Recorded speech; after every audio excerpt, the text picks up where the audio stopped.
Hey everyone, Dr. Jason here to teach you how to use your Theragun to treat your lower back, or more specifically, the quadratus lumborum muscles. Whether you're a scratch golfer who loves spending time at the driving range, or you spend more time picking up your grandchildren, your lower back can become stiff, sore, or carry tension. The Theragun is an amazing device to help you find relief, increase mobility, and get the most out of your body.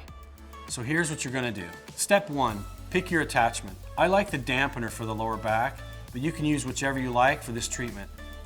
If you're looking for a more firm treatment, consider using the thumb attachment. Remember, attachments allow us to personalize usage to our own needs. If you have a Pro, you can adjust the arm angle to meet your need, but our ergonomic Theragun triangle design makes it easy to use almost anywhere on your body. Step 2, turn on your Theragun by holding the power button and set your treatment speed. Remember to always turn it on before applying it to your body. Now determine which grip will feel the most natural for you to use while treating your lower back. I recommend the reverse or the base because they allow you to reach your lower back without any pressure or strain on the joints, your shoulder, wrist, and elbow.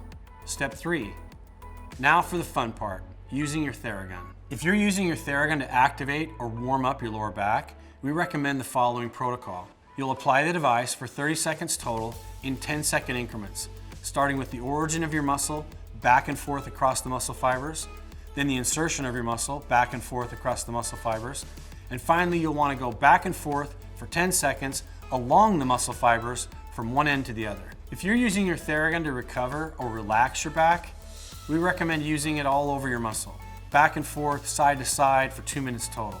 Remember, we want your Theragun to feel like an extension of your hand, so explore all the speed, attachment, and grip combinations to find the one that's right for you.